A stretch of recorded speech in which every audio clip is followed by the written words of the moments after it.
সুরমাহা গাঙ্গোর পারোবারি শাহজালালের উত্তর সুরি দেশ বিদেশে বেডাগিরি আমরা হকল সিলোডি আমরা হকল সিলোডি বলেন আমরা হকল সিলোডি আমরা হকল সিলোডি ঠিক কিনা বলেন সিলেটের ওই কমলার বাগান খাইলে জোড়ায় হকলার পরাণ সিলেটের চা না খাইলে ভাই সিলেটের চা না খাইলে ভাই দিন কাটে না একটি দিন কাটে না একটি সুরমাহা গাঙ্গোর পারোবারি শাহজালালের উত্তর সুরি দেশ বিদেশে বেডাগিরি আমরা হকল সিলোডি আমরা হকল সিলোডি বলেন না সবাই আমরা হকল সিলোডি আমরা হকল সিলোডি ঠিক কিনা Saudi Arab Abu Dhabi London Kuwait Qatar যাবি বলেন না সবাই Saudi Arab Abu Dhabi London Kuwait Qatar যাবি আমেরিকাতে গেলেও যে ভাই পাইবেন খালি সিলোডি পাইবেন খালি সিলোডি সুরমাহা গাঙ্গোর পারোবারি শাহজালালের উত্তর সুরি দেশ বিদেশে বেডাগিরি আমরা হকল সিলোডি আমরা হকল সিলোডি সবাই একসাথে আমরা হকল সিলোডি আমরা হকল সিলোডি ঠিক কিনা বলেন সিলেটের মানুষ যেমন শিক্ষিত তেমন তারা ভদ্রও বটে এবং খুব খেয়াল করবেন সিলেটের মানুষ যখন ইংরেজি ভাষায় কথা বলে তারা কি আদৌ বাংলাদেশে জন্ম নিয়েছে না আমেরিকাতে জন্ম নিয়েছে বোঝাই মুশকিল হয়ে যায় ঠিক কিনা বলে আমার কাছে এখনো মনে আছে একবার আমি এই যে সোনামণি আওয়াজ করা যাবে না নতুন নতুন এসেছে মনে হয় বোঝে না একটু আওয়াজ কম করতে হবে হ্যাঁ এটা সিলেটের বদনাম হবে আমার কাছে কয়েকবার আমেরিকা থেকে লন্ডন থেকে কল এসেছে সিলেটের ভাইয়েরা কল দিয়েছে তো আমি দেখলাম যে যারাই কল দেয় খালি ইংরেজি বলে বাংলা খুবই কম বলে তা আমি খুব খেয়াল করেছি সিলেটের মানুষ যেমন তারা শিক্ষিত তেমন তারা মার্জিত তেমন তারা ভদ্র ঘরের সন্তান ঠিক কিনা বলে পাশাপাশি আপনি যদি নিজেকে প্রকৃতির মাঝে হারিয়ে ফেলতে চান যদি আপনি প্রকৃতির আসল স্বাদ গ্রহণ করতে চান আমি বলবো আপনাকে সিলেটের চা বাগানের মতো বেস্ট প্লেস বাংলাদেশের সেকেন্ড কোথাও আপনি খুঁজে পাবেন না যুবক ভাই এবং সিলেটের যেই সবুজ বাগান আর এই যে গাছপালা দেখলে আমাদের কলিজারা শান্ত হয়ে যায় যুবক ভাইরা ঠিক কিনা বলেন সর্বশেষ কথা হলো সিলেটের মাটি কোনো সাধারণ মাটি নয় এটা শাহজালালের মাটি আল্লাহ সিলেটের প্রত্যেকটা যুবক ভাইকে মুরব্বী আব্বা জানকে কবুল এবং মঞ্জুর করুক পড়েন সবাই আমিন সিলেটের মেয়েরা যেমন সুন্দর যুবকরাও দেখতে খুব সুন্দর মাশাআল্লাহ সবার চেহারা আমার চোখের সামনে ভাসতেছে আমি সবার জন্য দোয়া করি আল্লাহ সবাইকে দিনদার নেককার বউ দিয়ে দিক পড়েন সবাই আমিন যারা আমিন খাও নাই তারা কেউ বউ পাওয়া নাই আবার বলেন সবাই জবান খুলে আমিন আমার মনে হয় যুবকদের জীবনের সবচেয়ে বড় কষ্টই হচ্ছে বউ নাই সিঙ্গেল আমরা আর আব্বারা কেন যেন বোঝে না বিয়ের যে বয়স হয়ে গেছে বোঝে না আমার মনে হয় যুবকদের চরিত্র কম্বল দিয়ে ঠিক করা যাবে না ল্যাব দিয়ে ঠিক করা যাবে না একমাত্র বউ দিয়ে যুবকদের চরিত্র ঠিক হবে আল্লাহ আব্বা জানদেরকে বোঝার তৌফিক দান করুক পড়েন সবাই আমিন আর সিলেটি প্রত্যেকটা যুবককে বলবো বাবুরা যদি জীবনে ভালো কিছু করতে চাও আব্বা আম্মার মুখকে উজ্জ্বল করতে চাও টাকা পয়সা কামাই না করলে দুনিয়ার কোথাও তুমি দাম খুঁজে পাবা না যদি মনে হয় লন্ডন গেলে বড়লোক হবা লন্ডন যাও যদি মনে হয় আমেরিকা গেলে ভালো হবে আমেরিকা যাও বাট মনে রেখো পুরুষের প্রথম পরিচয় তার চেহারা দিয়ে নয় পুরুষের প্রথম পরিচয় তার টাকার মাধ্যমে হয় বাংলাদেশে আর টাকা নিয়ে যাবা মেয়ের হাত চাইতে বাবা দিয়ে দিবে নিয়ে যাও নিয়ে যাও, ইয়ে তোমারই হ্যাঁ, এ সিরিফ তোমারই হ্যাঁ। আর তুমি বলবা টাকা নাই আমার কাছে, বলবে তুমি কে বাবু, তোমাকে তো চিনতে পারছি না। আর টাকা নিয়ে গেলে তোমার মাথায় চুল না থাকলেও টাকলা হলো মেয়ের বাপ তোমাকে মেয়ে দিয়ে দিবে। আর যদি টাকা কামাই না করো, তোমার দিন কেমন হবে জানো? চাচা বাড়ি ঘর তো সাজানো কেন, হেনা কোথায়? আর চাচা বলবে বাবা হেনার বিয়ে হয়ে গেছে, তুমি বাস খাও, তুমি গাঞ্জা খেয়ে ঘুরে বেড়াও। এই জন্য পুরুষের জীবনে টাকা ছাড়া তার কোনো পরিচয় হতে পারে না। আল্লাহ সবাইকে হালাল ভাবে কামাই করার তৌফিক দান করে, পড়েন সবাই আমিন। আপনারা বিবাহিত কারা কারা একটু হাত তুলবেন? বিবাহিত কারা কারা? আচ্ছা, হাত নামা। আর এবার যাদের বউটো কেউ নাই, সিঙ্গেল কারা, তারা একটু হাত তোলো। ইন্না লিল্লাহি ওয়া ইন্না ইলাইহি রাজিউন। কারো বউ নাই? আমি বিশ্বাস করি না। আচ্ছা, হাত নামাও, আমি দোয়া করে দিই আল্লাহ সবাইকে দিনদার নেককার বউ দিয়ে দিক, পড়েন সবাই আমিন। আর অনেক মায়েরাও মনে হয় আমার ওয়াজ শুনছেন, বোনেরাও আমার ওয়াজ শুনছেন, সবাইকে বলবো বিয়ের সময় আসলে এই গাঞ্জাখোর বাদ দিয়ে চরিত্রবান যুবক একটু পছন্দ করার চেষ্টা করবেন আপনার। আচ্ছা, মেয়েদের রুচি এত খারাপ কেন বলো তো তোমরা আমাকে? যত সব টিকটক আর গাঞ্জাখোরকে মেয়েদের পছন্দ হয়, দাড়িওয়ালা যুবককে মেয়েদের পছন্দ হয় না। আল্লাহ এমন মেয়েদেরকে হেদায়েত দান করুক, পড়েন সবাই আমিন। আমরা 3টা তাকবীর দিয়ে তাফসীরে ফিরে যাব, টাইম ইজ টু শর্ট, অল্প সময়। প্রথম তাকবীর দিবেন আমার প্রিয় বিবাহিত ভাইরা। আগে একটা কাশি দেন বিবাহিত ভাইরা। আওয়াজ খুব বেশি নাই বিবাহিত ভাইদের। আচ্ছা, বিবাহিত ভাইরা তাকবীর দিবেন, সিঙ্গেলরা চুপচাপ থাকবেন। বিবাহিত ভাইরা নারায়ে তাকবীর। এই আওয়াজ ভালো ছিল, আওয়াজ ভালো ছিল, মাশাআল্লাহ। এবার সিঙ্গেলদের পালা।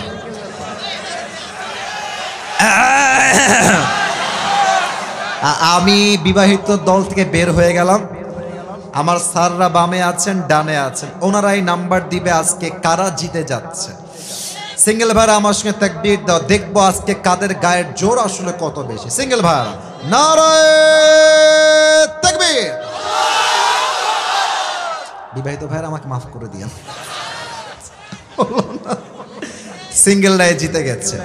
আচ্ছা, এবার সবাই মিলে একটা তাকবীর দিবেন, এমন জোরে তাকবীর দিবেন সিলেটের মানুষ তাকবীরের ঠেলায় আসিফ হুজুর স্টেজ ভেঙে উল্টে নিচের দিকে পড়ে যাবে, ঠিক আছে? সবাই একটা কাশি দেন। দেখা যাক কত জোরে আপনারা তাকবীর দিতে পারেন আজকের মাহফিলে। নারায়ে তাকবীর। আল কোরআনের আলো। আমার সামনে একটাও কাপুরুষের বাচ্চা নয়, সব বীর পুরুষের বাচ্চাগুলো আমার সামনে বসে আছে। নারায়ে তাকবীর। আল কোরআনের আলো, আল হাদিসের আলো, কোরআন হাদিস যেখানে, আলেম ওলামা যেখানে, সিলেটবাসী যেখানে, আল্লাহ রাব্বুল আলামিন যেন কবুল করে, পড়েন সবাই জবান খুলে আমিন। আজ আমরা কোরআন থেকে যে সূরার তাফসীর পেশ করব in a very short time, সেই সূরাটার নাম হলো সূরাতুদ দুহা। বলেন সবাই সূরাটার নাম। বামে আওয়াজ হচ্ছে, আওয়াজ করা যাবে না। সূরাটার নাম হচ্ছে সূরাতুদ দুহা। বলেন সবাই সূরাটার নাম কি সিলেটের ভাইরা? দুহা। আমার পুরো আলোচনাটাই হবে সূরাতুদ দুহার থেকে। আমি আশা রাখবো কোনো যুবক কিংবা কোনো মুরব্বী কিংবা কোনো মা বা বোন তার কান এবং দিল মাহফিলের মাঠ থেকে বাহিরে যাওয়া যাবে না। তবে একটা কথা গ্যারান্টি দিয়ে বলতে পারবো। আচ্ছা বলেন তো, আপনাদের মনে সবার দুঃখ কষ্ট আছে না নাই? আরে কথা কন, আছে না নাই? আজকে এই সূরার তাফসীর যে শুনবে শেষ পর্যন্ত, from beginning to the last, আমি আসিফ হুজুর এতটুকু সিলেটের মাটিতে ইনশিওর করে বলতে চাই, সূরাতুদ দুহা আপনার মনের সমস্ত হতাশা, সমস্ত কষ্ট, সমস্ত দুঃখ নিমিষেই দূর করে দিবে। কোন সবাই সুবহানাল্লাহ। আসুন আমরা সূরা সম্পর্কে বেসিক কিছু নলেজ আগে নিয়ে নেই। এই সূরাটা আছে 30 নম্বর পারায়। বলেন সবাই কত নম্বর পারা? এই সূরাটার আয়াত সংখ্যা হচ্ছে 11টা। বলেন সবাই কয়টা? না, এটা সিলেটের সাউন্ড হইল না। বলেন সবাই কয়টা? এই সূরাটা এমন একটি সূরা যে সূরাটা মাদানী চ্যাপ্টারে নাজিল হয় নাই, বরং এই সূরাকে মাক্কি জীবনে নাজিল করেছে একজন। আওয়াজ দিয়ে বলেন সবাই তিনি কে? আমি আসিফ আজকে লম্বা কোনো সময় নিয়ে তাফসীর করতে পারবো না। In a very shortcut way আমি কিছু কথা বলছি, খুব ভালো করে কোট করে নিবেন, মাথায় বসায় নিবেন, অন্তরে বসায় দিবেন। এই সূরা দোহা প্রত্যেকটা যুবককে আজকে শিখিয়ে দিবে কষ্টের সময় ভেঙে পড়লে চলবে না, কষ্টের সময় মাজার হারকে শক্ত করে আর 10 ধাপ সামনে এগিয়ে যাওয়া লাগবে। এই সূরা প্রত্যেকটা যুবককে আজকে শিখিয়ে দিবে একটা মেয়ে ছাড়লে কি হবে। দুনিয়াতে একটাই পুরী নাই, আরো কয়েক লক্ষ সুন্দরী মেয়ে বাংলার মাটিতে আছে। এই সূরা দোহা তোমাকে শিখাই দিবে whatever you have lost in your past, that was nothing. Allah will give you something that will definitely make yourself happy. যা হারিয়েছো ওইটা পারফেক্ট ছিল না, আরে যে চলে গেছে সে তো আমার হওয়ার যোগ্যতাই তার ছিল না, আর যেইটা আমার নেক্সট আমার কপালে আছে ওইটা আমার জন্য better, perfect and best option. ঠিক কিনা বলেন? This is the lesson of সূরাতুদ দুহা। আসুন আমরা সূরা দুহাকে মোট 3টা ভাগ করব। Look at my 3 fingers. 3টা আঙ্গুল দেখবেন আর জবান দিয়ে উত্তর দিবেন সিলেটের ভাইরা। সূরা দুহাকে আমরা কয়টা ভাগে তাফসীর করব?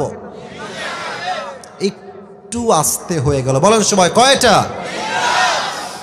আসুন এই সূরার আয়াত সংখ্যা আমরা আরেকবার শুনে নেই। আয়াত সংখ্যা হচ্ছে মোট 11টা। বলেন সবাই কয়টা? যে কোনো সূরার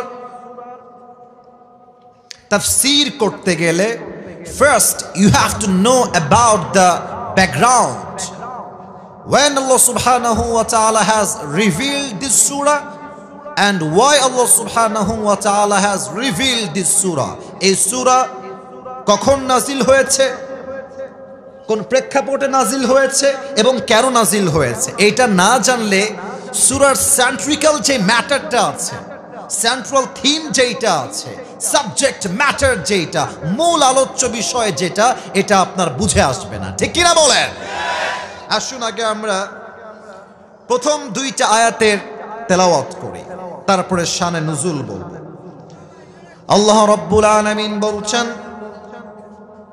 ওয়াদ-দুহা ওয়াল-লাইলি ইযা সাজা। প্রথম 2টা আয়াতে আল্লাহ তাআলা কসম করেছেন। প্রথম কসম আলোর শপথ, দিনের আলোর শপথ, সূর্যের কিরণের শপথ।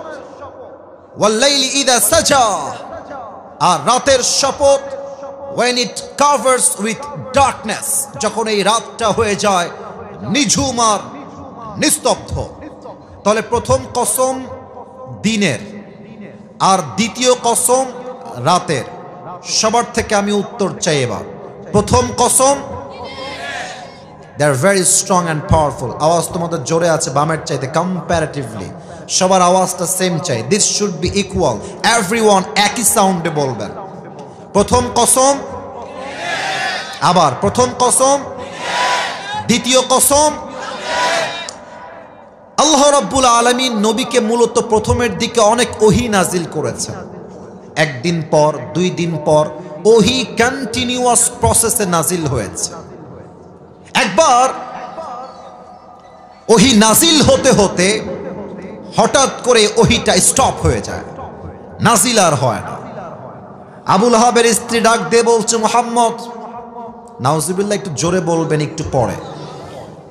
বলছে, মুহাম্মদ, তো রব তো তোরে ভুলে গেছে, তাহলে না ভুললে ওহী নাজিল হয় না কেন? নাউজুবিল্লাহ পড়বেন না? আবুল আহাবের স্ত্রী ডাক দিয়ে বলছে, মুহাম্মদ, তোমার শয়তানটা কোথায় গেল? ওহী নাজিল করে না কেন? ওহী নিয়ে আসে না কেন? আবুল আহাবের স্ত্রী শয়তান দ্বারা জিবরাইলকে বুঝিয়েছে। নাউজুবিল্লাহ পড়বেন না আপনারা সবাই? এই কথা শুনে নবী করিম সাল্লাল্লাহু আলাইহি ওয়াসাল্লাম খুব হতাশ হলেন, খুব কষ্ট পেলেন যে আল্লাহ কি আমার উপরে নারাজ হয়ে গেল? আল্লাহ কি আমার উপরে অসন্তুষ্ট হয়ে গেল? ওহী নাজিল হয় না কেন? আল্লাহ রাব্বুল আলামিন নবীর সমস্ত কষ্টকে দূর করতে তৎক্ষণাৎ সূরা দোহাটা আরশে আজিম থেকে জিবরাইলের মাধ্যমে নাজিল করে দিলেন। কোন সবাই সুবহানাল্লাহ। তবে ব্যাখ্যাটা এখনো শেষ হয় নাই, মিলাই দিচ্ছি। আমি তোমাদের ডানে কয়েকজনকে বলবো, লোক উঠুক বসুক, ক্যামেরা অন থাকুক অফ থাকুক, তোমরা কথা বলবা না। আমি কিন্তু খেয়াল করে তোমাদেরকে ধমক দেই না, কারণ আমি ধমক দেওয়ার জন্য এই মাহফিলে অ্যাটেন্ড করি নাই। আমাদের বোঝা উচিত, আমরা যত বড় সেলিব্রিটি হই না কেন, আমাদের যত বড় ফ্যান ফলোয়ার্স বেস থাকুক না কেন, যুবকরা আছে বলেই আমরা জিরো থেকে আজকে হিরো হতে পেরেছি। অতএব ওদেরকে মাইনাস করে ইনসাল্ট করে কথা বলা, এটা কোনো ভালো ব্যক্তিত্বের পরিচয় হবে না। তোমাদের পায়ে আমার হাত, মেহেরবানি করে কোনো সাউন্ড করো না। আর এই যে যিনি মোবাইল ফোন লাগাচ্ছেন, এই যে টুপিওয়ালা ভাইজান, এটা ওদিকে হটান, ওদের সমস্যা হবে, ওইদিকে নিয়ে যান। ডানে, ওটা ডানে, না না না, ওইটার কোনো প্রয়োজন নাই। এমনি ক্যামেরা অনেকগুলো এখানে আছে, আপনি ওদিকে নিয়ে যান। আলোচনার মাঝে বিঘ্নতা ঘটাবেন না। যুবকদের কষ্ট দুই পরিমাণ ছাড় দিয়ে আমি কথা বলতে পারবো না। সবাই তাকবীর দেন, নারায়ে তাকবীর। আচ্ছা বলেন তো, এখন যে আমরা বসে আছি, এটা কি দিন না রাত? তাফসীর বুঝতে হলে কথাগুলো বুঝে শুনে উত্তর দেওয়া লাগবে। দিন না রাত? রাত। ওয়াজআলনাল লাইলা লিবাসা ওয়াজআলনান নাহারা মাআশা। আল্লাহ রাব্বুল আলামিন রাতকে বানিয়েছেন শান্তির জন্য, দিনকে বানিয়েছেন কাজের জন্য। সারাদিন কাজ করে আপনি যদি রাতের বেলা ঘুম না দেন, সকালবেলা কাজের গতি হারায় ফেলবেন। কাজও করতে হবে, আরামও করতে হবে, কারণ যখন আপনি একটা ঘুম থেকে ওঠেন, আপনার গায়ের এনার্জি আবার কাম ব্যাক করে। যদি আপনি দিনেও কাজ করেন, রাতেও কাজ করেন, হয়তো 2 দিন কাজ করবেন, 3 দিন কাজ করবেন, 3 দিন পরে আপনাকে হারিকেন দেওয়ার খুঁজে পাওয়া যাবে না। কথা বুঝলে বুঝতে হবে, না বুঝলে বুঝতে হবে। আল্লাহ রাব্বুল আলামিন বলছেন, নবী, ওহী যে আপনাকে আমি দিতেই আছি, নাজিল করতেই আছি, this wahi and revelation has impact and power and pressure. নবী হে, এই ওহীর একটা ভর আছে, ওহীর একটা ভারত্ব আছে। ওহী যখন নাজিল হতো, হাদিসে এসেছে, ওহীর ভারে নবীর ঘাড়ের এই 2 পাশ থেকে ঘাম ঝরত। রানে যে ভর করে সাহাবা একরাম বলেছেন, নবী করিম সাল্লাল্লাহু আলাইহি ওয়াসাল্লাম যখন ওহী অবস্থায় কারো রানে ভর করে ঘুমাতেন, ওহীর প্রেসারের চাপে মনে হতো সেই রানটা ভেঙে 2 আধখান হয়ে যাবে। আল্লাহু আকবার, ইয়া রাসূলুল্লাহ, ইয়া হাবিবাল্লাহ। ওহী যদি নাজিল হতেই থাকে, এর একটা প্রেসার আছে। আপনি একদিন অসুস্থ হয়ে যাবেন, এর মানে হলো দিন শেষে রাত না আসলে যেমন ভালো লাগে না, আরাম না করলে যেমন ভালো লাগে না, আমি আল্লাহ রাব্বুল আলামিন যদি ওহী নাজিল করতেই থাকি, আপনি একদিন অসুস্থ হয়ে যাবেন, দুর্বল হয়ে যাবেন। এই জন্য আমি আল্লাহ রাব্বুল আলামিন ওহীকে বন্ধ করে দিয়েছি।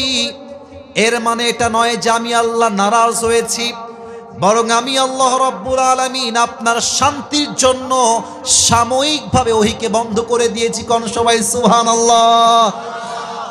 এবার আসুন যুবকদেরকে বুঝিয়ে দেই। ওয়াদুহা, এখানে একটা মারাত্মক মেসেজ আছে, যেটা আমি নিজেও আগে জানতাম না। রিসেন্টলি 2024 সালের শেষে এসে আমি যখন সূরা দুহা নিয়ে আবার রিসার্চ শুরু করলাম, then I have got this new message, এবং আমি এই মেসেজটা আমার জীবনে অ্যাপ্লাই করেছি। আমি আপনাদেরকে ওয়াল্লাহি আল্লাহর কসম করে বলছি, আল্লাহ আমার সাক্ষী, আমার জীবনটা আগে হয়তো বা 70 ভাগ সুন্দর ছিল, এই মেসেজটা অ্যাপ্লাই করার পরে আমার জীবনটা 100-তে 100 ভাগই সুন্দর হয়ে গিয়েছে। সুবহানাল্লাহ। তাহলে মেসেজটা কি কম দামি না বেশি দামি? বামে আওয়াজ পেলাম, আপনাদের আওয়াজ পাইনি। কম দামি না বেশি দামি?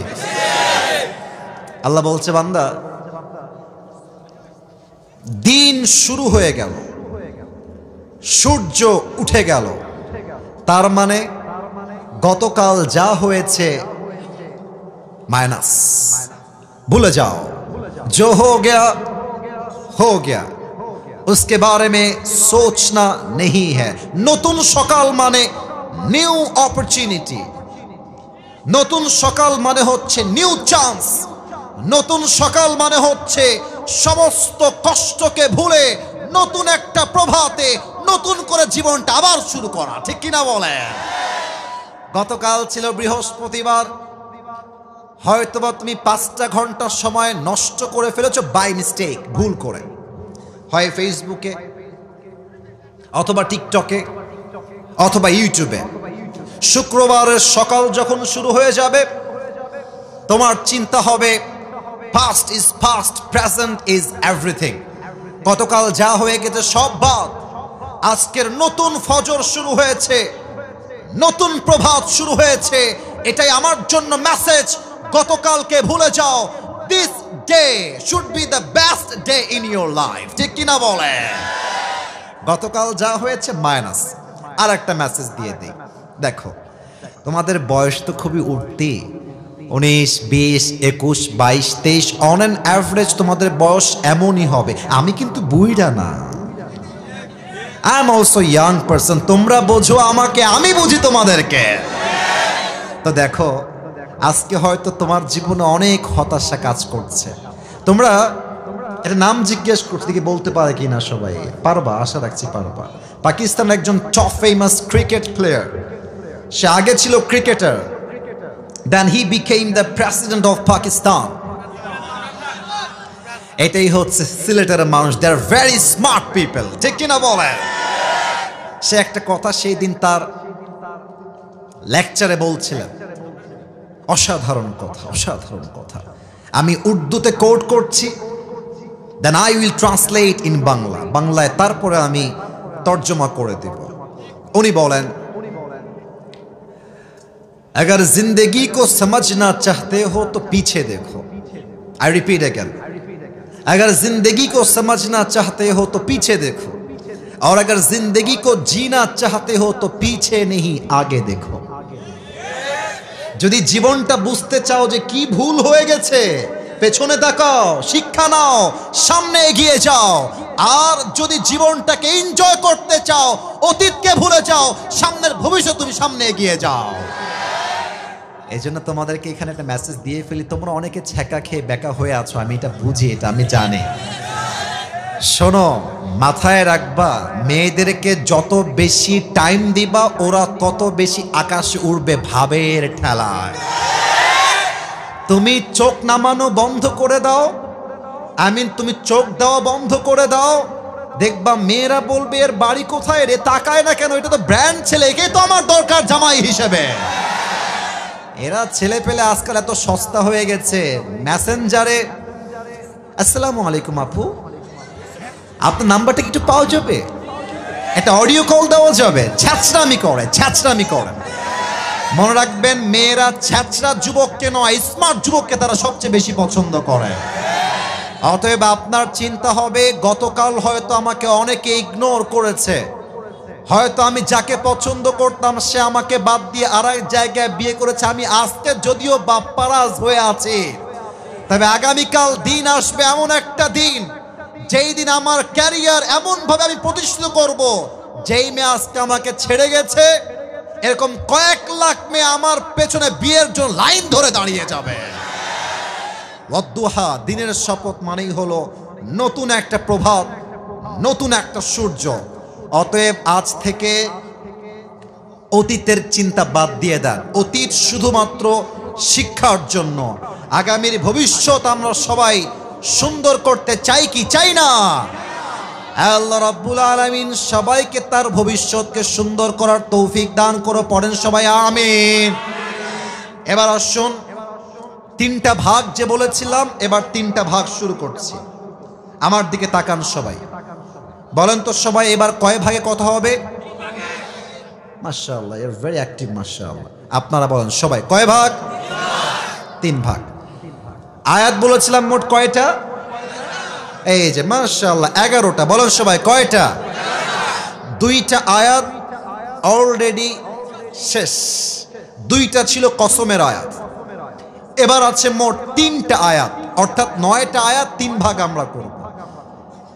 প্রথম ভাগ যে 3টা আয়াত আল্লাহ তাআলা বলেছেন, এই 3টা আয়াত হচ্ছে এমন 3টা আয়াত, it negates the feelings of being worthless in the eyes of Allah subhanahu wa ta'ala. মাঝে মাঝে যে মনে হয় আল্লাহ মনে হয় আমারে ভালোবাসে না, আল্লাহ মনে হয় আমাকে দুই চোখের বিষ ভাবে, এই 3টা আয়াতের তর্জমা পড়লে আপনার হৃদয়ে আল্লাহ যে আপনাকে ভালোবাসে, আপনার আল্লাহর যে আপনার হাত ছাড়ে নাই, আল্লাহ যে আপনার কলিজার থেকে বেশি ভালোবাসে, এই চিন্তা আপনার মাথায় ঢুকাই দিবে একজন। তিনি কে? একটা ভাগ। দুই নাম্বার ভাগে এমন 3টা আয়াত আল্লাহ তাআলা বলেছেন, এই 3টা আয়াত হচ্ছে এমন 3টা আয়াত, it negates the feelings of being worthless in the eyes of society. মাঝে মাঝে মনে হয় আমি পরীক্ষা দিলেই ফেল হয়ে যাই, আমি বিয়ের প্রস্তাব হলেই দিলেই রিজেক্ট হয়ে যায়, আমি চাকরি করতে গেলেই চাকরি হারায় যায়, ব্যবসা শুরু করলেই ব্যবসায় লস হয়ে যায়, আমি রাস্তায় চলতে গেলে উল্টে পড়ে যাই। আহা, আমি মনে হয় জীবনে কখনো সফল হতে পারবো না, আমি মনে হয় জীবনে যা চাই তা কখনো পাবো না। এই 3টা আয়াতে আপনার সমস্ত হতাশা দূর করে দিবে একজন। তিনি কে? আর বাকি হলো মোট 3টা আয়াত সর্বশেষ। 1 হচ্ছে 9, 2 হচ্ছে 10, লাস্ট হচ্ছে 11। এই 3টা আয়াত এমন 3টা আয়াত, এই 3টা আয়াত এমন কিছু আমল শিখিয়েছে, ওই আমলগুলো বান্দা যদি দুনিয়ার জমিনে করতে পারে, আমলগুলো দুনিয়ায় শুধু থাকবে না, এই আমলগুলো তাকে জান্নাত পর্যন্ত পৌঁছায় দিবে। কোন সবাই সুবহানাল্লাহ? শুনতে চাই, শুনতে চাই, জানতে চাই, চাই চাই চাই চাই চাই। আল্লাহ সবাইকে দোয়া করে যাওয়ার তৌফিক দান করুক। পড়েন সবাই আমিন। আসুন আমরা 3 ভাগের প্রথম ভাগে ঢুকে যাই। আল্লাহ রাব্বুল আলামিন বলছেন, মা ওয়াদ্দাআকা রাব্বুকা ওয়া মা ক্বালা। এই আয়াতটা যে এত অসাধারণ আয়াত, একটা আয়াত আপনার জীবনের 80 ভাগ কষ্ট দূর করে দিবে। আল্লাহ বলছে, বান্দা মা ওয়াদ্দাআকা রাব্বুকা ওয়া মা ক্বালা, এই বান্দা তোর মা স্বার্থপর হতে পারে, তোর বাবা একটা সময় গিয়ে স্বার্থপর হতে পারে, তোর সবচেয়ে কাছের আপন বন্ধু ধোঁকাবাজ হতে পারে, তোর সবচেয়ে কাছের বউ তোকে হাত ছাড়তে পারে, তবে আল্লাহ রাব্বুল আলামিন কখনো স্বার্থপর ছিল না, আজও নেই, আগামীতেও হবে না। পৃথিবীর সবাই তোর হাত ছাড়লেও আল্লাহ তোর হাত কখনো ছাড়বে না। সুবহানাল্লাহ। মা ওয়াদ্দাআকা রাব্বুকা ওয়া মা ক্বালা। আমার কাছে এটা আমি এর আগে একবার বলেছিলাম কোনো একটা মাহফিলে, আমি যখন ওয়াজ মাহফিল লাইনে প্রথম এসেছিলাম, এটা maybe it has been on an average 3 years, 3 বছর আগের কথা। তো আমার পিএস তো অনেক পরে আসছে, আমার ক্যারিয়ারে অনেক পরে আমার পিএস বা সহকারী হেল্পিং হ্যান্ড যাই বলেন। প্রথমে তো কল আমি নিজেই রিসিভ করতাম, নিজেই কথা বলতাম। তা আমি যখন প্রথম অনলাইনে আমার চেহারা আসা শুরু করলো, মানুষ আমার ওয়াজ দেখতে শুরু করলো, তো কিছু মিডিয়ার ভাইয়ারা আমার নাম্বারটা ফেসবুকে দিতেন, ইউটিউবে তারা দিতেন। তো মাঝে মাঝে অনেক প্রোগ্রামের কল আসতো, ভিন্ন ভিন্ন কলও আসতো। একদিন আমি আসরের নামাজের পরে হয়তোবা বাসায় বসে আছি, সাডেনলি আমার ফোনে একটা কল আসলো। আমি ভাবলাম কে হবে, আমি রিসিভ করি, কথা বলি। প্রথমে কল ধরে সালাম দিলাম, দেখলাম একজন মেয়ে বা একজন মা কল দিয়েছে। তো আমি কলটা রিসিভ করে সালাম দিলাম, কথা বললাম। কথা বলতে বলতেই হঠাৎ করে দেখছি আমার আম্মা জান বা খালাম্মা যাই বলেন, চিৎকার দিয়ে কান্না শুরু করেছে, হাউমা করে কান্না করছে। আমি তো নতুন নতুন মানুষ, ভয় পেয়ে গেছি যে কিরে একজন মহিলা মানুষ কল করে আমার কাছে কেন কান্না করছে। আমি বললাম, আম্মা জান স্টপ, থামেন, কি হয়েছে, কাঁদছেন কেন, আমাকে বলেন। তো উনি যা বললেন এটা খুবই মর্মান্তিক ছিল। উনি বললেন যে আমি আপনাকে আসলে আইসিইউ রুম থেকে কল দিয়েছি, যদিও এখানে ফোন অ্যালাউ না, বা মানুষের জীবনের শেষ মুহূর্ত এইটা। আমার আসলে ক্যান্সার রোগ ধরা পড়েছে। ডাক্তার আমাকে বলেছে যে আপনি অন অ্যাভারেজ 7 দিন হয়তো বাঁচবেন, তার বেশি আপনি বাঁচবেন না। তো হুজুর, আমি তো আপনার ওয়াজ শুনছিলাম, আপনার নাম্বারটা পেলাম, আমি আসলে বড্ড হতাশ হয়ে পড়েছি। মনে হচ্ছে দুনিয়াতে আমাকে কেউ ভালোবাসে না, কেউ আমার আশেপাশে নেই। আমি কি করতে পারি আপনি আমাকে বলেন। আমার তখন এই আয়াতটা স্মরণ হলো, মা ওয়াদ্দাআকা রাব্বুকা ওয়া মা ক্বালা। আমি বললাম, আম্মা জান, দুইটা কথা মাথায় রাখবেন। এক, হায়াতের মালিক ডাক্তার নয়, মওতের মালিক ডাক্তার নয়। হায়াত এবং মওতের মালিক একজন। আওয়াজ দিয়ে বলেন সবাই, তিনি কে? মাশাআল্লাহ। আবার বলেন সবাই, তিনি কে? আর আম্মা জান, মাথায় রাখবেন, মা ওয়াদ্দাআকা রাব্বুকা ওয়া মা ক্বালা। আমি জানি আজকে আপনার ক্যান্সার হওয়ার জন্য সন্তান, বাবা, মা, স্বামী হয়তোবা স্বার্থপর হয়ে গিয়েছে, আপনার পাশে হয়তোবা কেউ নেই। তবে মাথায় রাখবেন, বান্দার হাত যখন দুনিয়ার সবাই ছেড়ে দেয়, ওই বান্দার হাতটা আল্লাহ নিজে শক্ত করে ধরে নেয়। সুবহানাল্লাহ। Never lose hope. হতাশ হবেন না আম্মা জান, আল্লাহর উপরে ভরসা রাখেন। কথা বলে ফোন কেটে দিলাম। After 3 months or maybe 4 months, 3 বা 4 মাস পরের কথা, আমার ফোনে আরেকটা কল আসলো। রিসিভ করলাম। একজন মেয়ে বা মা কল দিয়েছে। কে বলছেন, কই থেকে বলছেন? বলছে, বাবা তুমি কি আমাকে চিনতে পেরেছো? বললো, আম্মা জান না, আমি তো আপনাকে চিনতে পারি নাই। কে বলছেন, একটু পরিচয় দিলে খুব ভালো হতো। তো উনি বললেন, ওই যে তোমাকে একজন মা কল দিয়ে বলেছিল যে আমি ক্যান্সারের রোগী, মারা যাব 7 দিন পরে, মনে পড়ে? হ্যাঁ। বললাম, হ্যাঁ হ্যাঁ মনে পড়ে। আপনি কি সে বলছেন? বলছেন, বাবা আমি তোমার সেই মাই বলছি। আমার মৃত্যু তো অনেক দূরের কথা, আমার ক্যান্সার রোগটাই এখন আর নাই। আল্লাহু আকবার। ক্যান্সার রোগটাই নেই। এর মানে কি জানেন? হাদিসে আসছে, আল্লাহ বলছে, আমি আমার বান্দার ধারণা যেমন, আমি আল্লাহ তার প্রতি তেমন। বান্দার ধারণা যদি হয় যে আল্লাহ আমাকে উদ্ধার করবে, আল্লাহ একদিন ব্যবসায় বরকত দিবে, আল্লাহ একদিন আমাকে অনেক টাকার হালাল ভাবে মালিক বানাবেন, আল্লাহ একদিন আমাকে নেককার দিনদার স্ত্রী দিবেন, বান্দার ভরসা যেমন হবে, বান্দার ঈমান যেমন হবে, আল্লাহ বলছে, বান্দার তোর চিন্তা আমাকে নিয়ে যেমন, আমি আল্লাহ তোর কাছে ঠিক তেমনই থাকবো। সুবহানাল্লাহ পড়েন। এজন্য আমি একটা মোটিভেশনাল কথা বলতে চাই এই মুহূর্তে, যেটা আমি হাদিস থেকে লিখে রেখেছি। কলিজার থেকে প্রত্যেকটা কথাগুলো শ্রবণ করার চেষ্টা করবেন। আচ্ছা, আমরা মাঝে মাঝে ধোঁকাবাজির শিকার হই না? এটা সিলেটের আওয়াজ হয় না? হয় না? মাঝে মাঝে আমাদেরকে আপন মানুষ কষ্ট দেয় না? মাঝে মাঝে অনেক বন্ধু আমাদেরকে ধোঁকা দেয় কি দেয় না? শোনেন আমার কথাগুলো। যদি আপনি কখনো আপনার রক্তের মানুষ দ্বারা প্রতারিত হন, স্মরণ করবেন সাইয়েদানা ইউসুফ আলাইহিস সালামের কথা, যিনি তার আপন ভাই দ্বারা কুয়াতে বিপদগ্রস্ত হয়েছিলেন।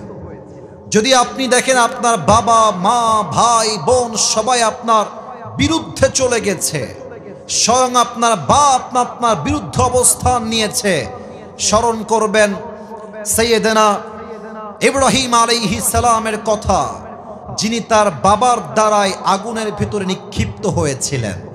যদি আপনি আপনার জীবনে দেখেন চতুর্পাশে বিপদ আর বিপদ, দেওয়ালে আপনার পিঠ একদম ঠেকেই গিয়েছে, হতাশ হবেন না।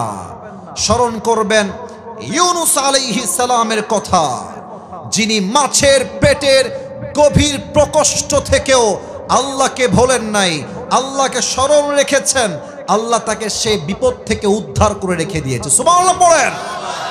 যদি আপনি দেখেন আপনার আশেপাশের সবাই আপনাকে নিয়ে মিথ্যা ব্লেম করছে, মিথ্যা অপপ্রচার করছে, আপনার কাছের বন্ধু আপনাকে ভুল ভাবছে, আপনার বউ আপনাকে মিথ্যা অপবাদ দিচ্ছে, ভয় পাবেন না, হতাশ হবেন না। স্মরণ করবেন আম্মা জান আয়েশা রাদিয়াল্লাহু তাআলা আনহার কথা। এমন একজন নারীর উপরে জেনার অপবাদ এসেছিল, তিনি তার ভরসা আল্লাহর উপরে রাখার জন্য আল্লাহ রাব্বুল আলামিন তার চরিত্রের পবিত্রতার কথা কোরআনেই নাজিল করে দিয়েছে। কোন সবাই সুবহানাল্লাহ। যদি আপনি আপনার জীবনে মারাত্মকভাবে অসুস্থ হয়ে যান, মাথায় ব্যথা, ক্যান্সার, ব্রেন টিউমার, এত অসুস্থ, বেড থেকে উঠবেন এই শক্তিটাও আপনার দেহে অবশিষ্ট বাকি নেই, ভয় পাবেন না। স্মরণ করবেন আইয়ুব আলাইহিস সালামের কথা, যিনি আপনার চাইতে 1000 গুণ বেশি অসুস্থ ছিলেন। কোথাও আসছে 12 বছর, কোথাও আসছে 18 বছর তিনি অসুস্থ ছিলেন। He never complain to his Lord. তিনি একটা মুহূর্তের জন্য ধৈর্য হারান নাই, একটা মুহূর্তের জন্য রবের কাছে কোনো অভিযোগ করেন নাই। তাকে সমস্ত অসুস্থতার থেকে মুক্ত করে দিয়েছে। একজন আওয়াজ দিয়ে বলেন সবাই, তিনি কে? যদি তুমি তোমার জীবনে খুব বেশি একা হয়ে যাও, না আছে বউ, না আছে কোনো বন্ধু, চতুর্পাশে তোমাকে একাকিত্ব গ্রাস করে ফেলেছে, একা থাকতে আর ভালো লাগে না, ভয় পাবা না। স্মরণ করবা আদম আলাইহিস সালামের কথা, যিনি পুরো পৃথিবীতে একা ছিলেন। তার মতো একা পৃথিবীতে কেউ আসে নাই, আগামীতেও আসবে না। তিনি তার একাকিত্বে আল্লাহকে স্মরণ করেছেন। তাকে তার জীবন সঙ্গিনী হিসেবে হাওয়া আলাইহিস সালাম দান করেছে একজন, তিনি কে? যদি তুমি দেখো তোমার আপন ভাই, তোমার বন্ধু তোমাকে নিয়ে ট্রল করছে, মন খারাপ করবা না। মনে রাখবা পৃথিবীতে সবচেয়ে বেশি ট্রলের শিকার হয়েছেন আমাদের প্রিয় নবী মুহাম্মদুর রাসূলুল্লাহ সাল্লাল্লাহু আলাইহি ওয়াসাল্লাম। কাফেররা যতই তাকে নিয়ে ট্রল করুক, আমার নবী হতাশ হয়ে যান নাই। আমার নবী সেই সমাজের মাঝে থেকেই পুরো ইতিহাসের চিত্রকে পরিবর্তন করে দেখিয়ে দিয়েছেন। অতএব সুখে দুঃখে ভরসা করবেন এক সত্তাকে। আওয়াজ দিয়ে বলেন সবাই, তিনি কে? আল্লাহ রাব্বুল আলামিন বলছেন, মা ওয়াদ্দাকা রাব্বুকা ওয়া মা ক্বালা। ও আমার বান্দা, তোর হাত সবাই ছাড়তে পারে, সবাই তোর সঙ্গে বেঈমানি করতে পারে, স্বার্থপর হতে পারে, বাট তোর হাত আজীবনের জন্য ধরে রাখবে একজন। আওয়াজ দিয়ে বলেন সবাই, তিনি কে? এই হচ্ছে 3টা আয়াতের প্রথম আয়াত। বাকি 2টা আয়াত জাস্ট ট্রান্সলেট করছি। আপনাদের কথা বুঝতে কোনো সমস্যা হচ্ছে না তো? আমার কথা কি বোঝা যায়? যায় যায় যায় যায় ওয়ালাল আখিরাতু খায়রুল লাকা মিনাল উলা। The life of hereafter is much more better than this worldly life. একটা তরজমা। আর একটা তরজমা হচ্ছে your next and future will be better than the past. তরজমা আমি 2টা করেছি, আবারও বলছি।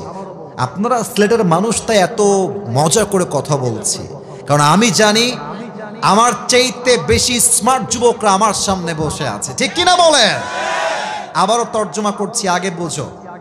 আল্লাহ says in this ayah, the life of hereafter is much more better than this worldly life. 1 নম্বর তর্জমা। Number 2 হচ্ছে your future will be better than the past. 1 নম্বর তর্জমা কি হলো তাহলে? আল্লাহ বলছে, বান্দা, দুনিয়ার চাইতে আখিরাত হচ্ছে 1000 গুণ বেশি উত্তম। একটা তর্জমা। আর একটা তর্জমা হলো আজকের দিনটা খারাপ হতে পারে, গতকালের দিনটা হয়তোবা খারাপ ছিল, বাট আগামীর দিনটা আজকের চাইতে 1000 গুণ বেশি উত্তম আল্লাহ নিজেই বানাই দিবে। সুবহানাল্লাহ পড়েন না, এত আস্তে হইলে আমি মন খারাপ করবো। বলেন সবাই সুবহানাল্লাহ, আর একবার কোন সবাই সুবহানাল্লাহ। আসুন আপনাকে বাস্তবিক প্রেক্ষাপটে নিয়ে আসি। আপনারা সবাই ডক্টর মিজানুর রহমান আজহারী হুজুরের নাম তো শুনেছেন। এত আস্তে কয় কেন, শুনছেন না আপনারা সবাই? সিলেটে তিনি এসেছিলেন। তবে আমি এই কথা বলতে চাই, একটা মিসআন্ডারস্ট্যান্ডিং হয়ে গেছে। যারা বিশৃঙ্খলা করেছে, এটা আমি মনে প্রাণে বিশ্বাস রেখে বলতে পারবো, এটা সিলেটের মানুষ হতে পারে, তবে এরা স্বৈরাচারের পা চাটা দালাল ছিল। এবং আমি এটা বলতে চাই, 10 জন সরকারের পা চাটা দালালদের জন্য অন্য জেলার মানুষরা সিলেটের বদনাম করবে, এটা চুল পরিমাণ বরদাস্ত করে নেওয়া যাবে না। আমি আমার প্রিয় মিজানুর রহমান আজহারী হুজুরকে বলতে চাই, আপনি সিলেটকে নিয়ে কোনো প্রকার ক্ষোভ আপনার অন্তরে রাখবেন না। সিলেটের মানুষ আপনাকে বড্ড ভালোবাসে। তবে যারা বিশৃঙ্খলা করেছিল তারা আসলে মুসলমান ঘরের সন্তান নয়, তারা সব বেঈমান ঘরের সন্তান।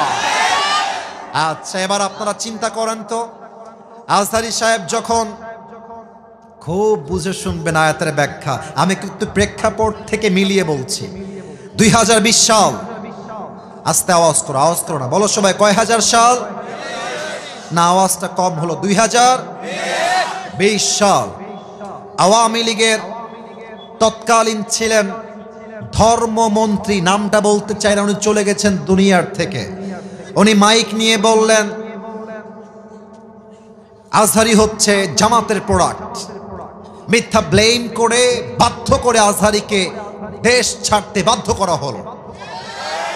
আজহারী সাহেব মাতৃভূমির থেকে চলে গেলেন। It has been maybe 4 years or now it has been 5 years back।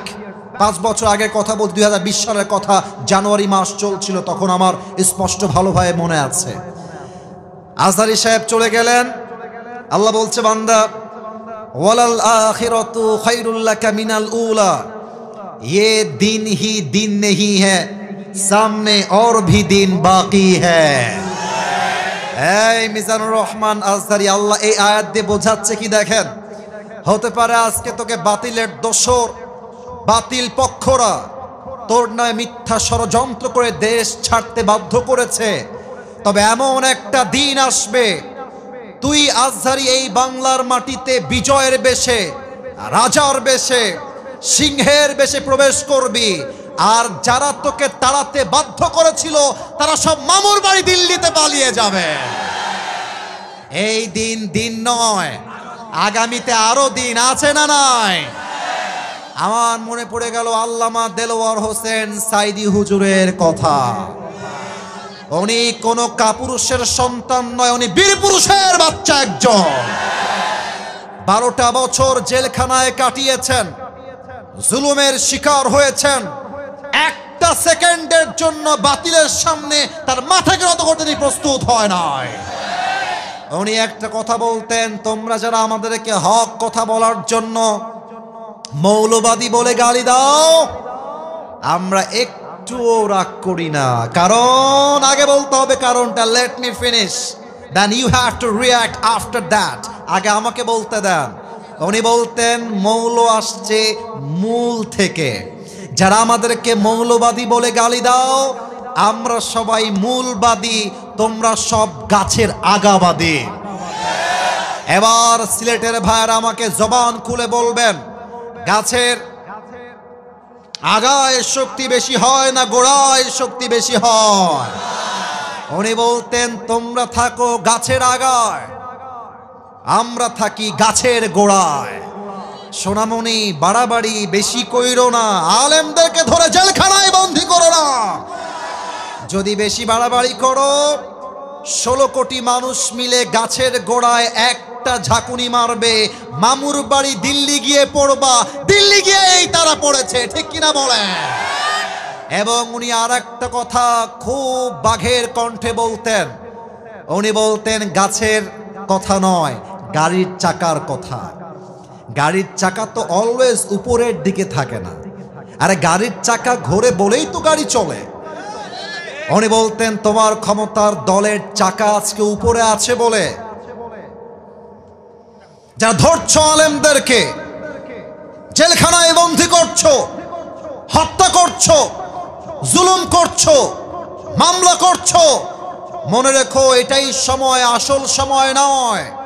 আগামীতে সময় আসবে এমন, ইন্দুরের গর্ত না পালাবার জন্য তোমরা কোথাও।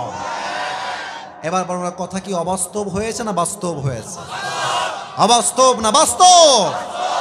অতএব যারা এখন লাইভে এসে বক্তব্য দিয়ে ভাবছেন আবার ক্ষমতার চেয়ার দখল করবেন, আমরা বলবো এটা কোনো মামুর বাড়ির আবদার না।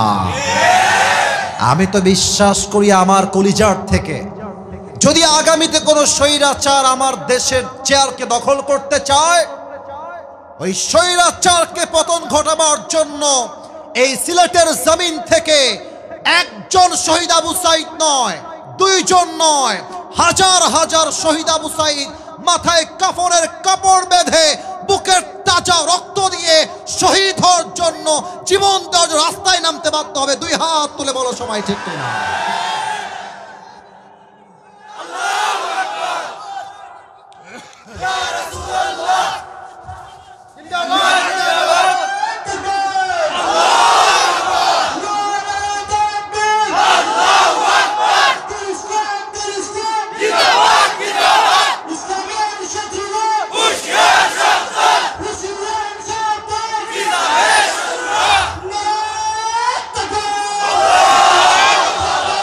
আপনাদের স্লোগান প্রমাণ করলো আমার সামনে কোনো বিড়ালের বাচ্চা নয়, সব সিংহের বাচ্চাগুলো আমার সামনে এরা বসে আছে।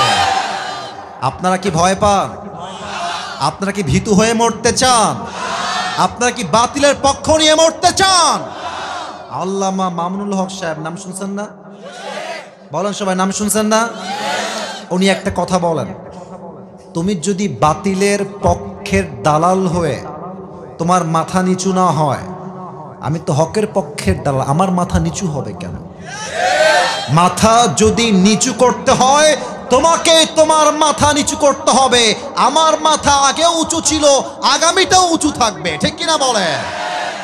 আল্লাহ রাব্বুল আলামিন বলছে, বান্দা শোনো শোনো, ওয়ালাল আখিরাতু খায়রুল লাকা মিনাল উলা। যদিও আজকের দিন খারাপ যাচ্ছে, যদিও গতকালটা খারাপ ছিল, বাট আগামীর দিনটাকে উত্তম করবে একজন। আওয়াজ দিয়ে বলেন সবাই, তিনি কে? এক নাম্বার ব্যাখ্যা। দুই নাম্বার ব্যাখ্যা মনে আছে হয়তো বা, একটা হচ্ছে আগামীর দিন আজকের চাইতে উত্তম হবে, আর একটা ছিল পরকালের জীবনটা দুনিয়ার জীবনের চাইতে অনেক বেশি উত্তম করে দিবে একজন, তিনি কে? আচ্ছা, পরকালের জীবনটা উত্তম হবে কেন একটু বোঝাই বলি। একটা ব্যাখ্যা, প্রথম ব্যাখ্যা হলো, আমার দুই হাত দেখেন সবাই, দেখা যায়? আরে কথা কম ভাই, দেখা যায়? এটা আমার ডান হাত, এটা আমার কোন হাত? মাশাআল্লাহ, কি সুন্দর উত্তর দিচ্ছেন। এটা আমার কোন হাত? এটা আমার কোন হাত? দেখা যায়? দেখা যায়? দেখেন, পরকালের জীবনটা উত্তম কেন? এক নাম্বার কারণ, সেখানে কোনো বেইনসাফি হবে না, ইনসাফ ভিত্তিক বিচার হবে। কেমনে হবে? আল্লাহ বলছে দুইজন বান্দার আমল নামা ওজন দেওয়া হবে। তো আল্লাহ বলছে বান্দার আমল নামা যখন ওজন দেওয়া হবে, ফাম্মা মান সাকুলাত মাওয়াজিনু ফাহুয়া ফি ঈশাতির রাদিয়া। আল্লাহ বলছে আমার বান্দার ডান আমল যদি বাম আমলের চাইতে it's a very little bit, একদম 1% বেশি, জাস্ট একটু ভারী হয়ে গেছে, আল্লাহ বলবে আর ওজন দিও না, আমার বান্দার আমলনামা 1% ভারী হয়ে গেছে, ফাহুয়া ফি ঈশাতির রাদিয়া, আমার বান্দাকে জান্নাত দিয়া দাও। আরেকবার কম সবাই সুবহানাল্লাহ। একটা বাড়লেই জান্নাতে। আপনি দেখেছেন কি সুন্দর ইনসাফ? এটা তো আমার কথা না, কোরআন বলছে সূরাতুল কারিয়া, فَأَمَّا مَنْ ثَقُلَتْ مَوَازِينُهُ فَهُوَ فِي عِيشَةٍ رَاضِيَةٍ. If anyone's deeds become savvy, he will enter in the paradise. যার আমলনামা জাস্ট 51 হয়ে যাবে, ওই বান্দাকে আল্লাহ রাব্বুল আলামিন তখনই জান্নাত দান করবে। সুবহানাল্লাহ। তাহলে এক নাম্বার, সেখানে কোনো বেইনসাফি নাই, ইনসাফ কায়েম হবে। আচ্ছা, আপনারা কি বাংলাদেশে ইনসাফ কায়েম করতে চান? আগে কথা কম, চাই কি চাই না? চাই। একটা ছোট কথা মনে পড়ে গেল, বলা যাবে না মনে হয়, তাই না? না না, আপনারা রাগ করবেন, থাক থাক থাক, বলা যাবে যাবে যাবে। আচ্ছা আচ্ছা আচ্ছা, এই দাড়িওয়ালা বাবু, তুমি দাঁড়াও তো দেখি একটু। হ্যাঁ, তুমি তো বাবু না, তুমি তো বুড়া দেখছি। তোমার নাম কি? কি নাম? সায়েম আহমদ। মাশাআল্লাহ, আল্লাহ কবুল করুক। পড়েন সবাই আমিন। ইনসাফ কাকে বলে দেখেন। সায়েমের ডান হাত অথবা ডান পা, আজকে আমি রেগে আগুন হয়ে এক কোপ দিয়ে ডান পা কেটে ফেললাম। কোন পা কাটলাম?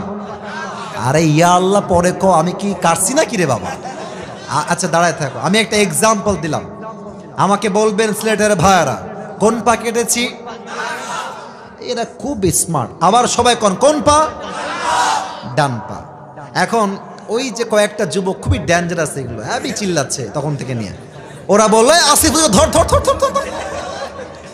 আপনারা সবাই মিলে আমাকে ধরলেন কেন? আমি ওর ডান পা কেটে ফেলেছি। এখন মুরব্বীরা বলছে যাই হোক, তোমরা আইন হাতে তুলে নিও না, আসিফুলকে জেলখানায় ভরে দাও। ঠিক কিসের? থামো। আচ্ছা, তারপরে আমাকে আপনারা জেলখানায় দিয়ে দিলেন আর আমার নামে মামলা দিলেন যে আমি সায়েম আহমদের কোন পা কেটে ফেলেছি। ওয়াও, মাশাআল্লাহ। কোন পা? ডান পা। এখন 3 দিন পরে কোর্টে আমার নামে মামলার শুনানি হবে, বিচার হবে। জজ সাহেব এসেছেন, আমি দাঁড়িয়েছি বিচারের কাঠগড়ায়। এখন জজ সাহেব এসে বলছেন অর্ডার অর্ডার অর্ডার। আসিফ হুজুরের অন্যায় কি আপনারা সবাই আমাকে বলুন। ওখান থেকে একটা যুবক বলছে আসিফ হুজুর লোক সুবিধার না, ওয়াজ করতে এসে একটা যুবক নাম হচ্ছে সায়েম আহমদ এক কোপ দিয়ে ওর ডান পা কেটে ফেলেছে। জজ সাহেব বলছে হুজুর আসছেন ওয়াজ করতে, পা কাটলেন কেন? না, লোকটা আপনি আসলে সুবিধার না। এবার আবার ঠিক বলে। এবার জজ সাহেব বলছে ঠিক আছে, আসিফ হুজুর যেহেতু সায়েম আহমদের পা কেটে ফেলেছে, আসিফ হুজুরের বিচার হবে বাংলাদেশের ল অনুযায়ী, বাংলাদেশের বিচার ব্যবস্থা অনুযায়ী, তথাকথিত ল, কোরআন অনুযায়ী ল এখনো বাংলাদেশে পাস হতে পারে নাই। ঠিক কিনা বলে? আমার নামে বিচার হলো আসিফ হুজুরের পা কাটার জন্য 3 বছরের জেল হবে আর 1 লাখ টাকা জরিমানা। আমাকে বলবেন 3 বছরের জেল আর কয় লাখ টাকা জরিমানা? এবার বিচার ব্যবস্থাটা ঠিকঠাক হলো কিনা, ইনসাফ কায়েম হলো কিনা বোঝার জন্য একটা দাড়ি পাল্লা নিয়ে আসেন। কি পাল্লা? আরে জোরে কোন সবাই, কি পাল্লা? আপনি যে বাজার থেকে মরিচ কিনলেন, মরিচটা 5 কেজি আছে কিনা বোঝার জন্য কি লাগে সিলেটের ভাইরা? দাড়ি পাল্লা নিয়ে আসেন, দাড়ি পাল্লা। এবার সিয়াম আহমদের ডান পা দেন দাড়ি পাল্লার ডান দিকে, আর আমাকে যে আপনি বিচার করে 3 বছরের জেল দিয়েছেন আর 1 লাখ টাকা জরিমানা দিয়েছেন, ওটাকে বাম পাল্লায় রাখেন। এবার 2টা ধরে টান দেন, যতই টানেন কিয়ামত পর্যন্ত টানলেও কি 2টা সমান সমান হবে? বুঝে উত্তর দেন, সমান সমান হবে?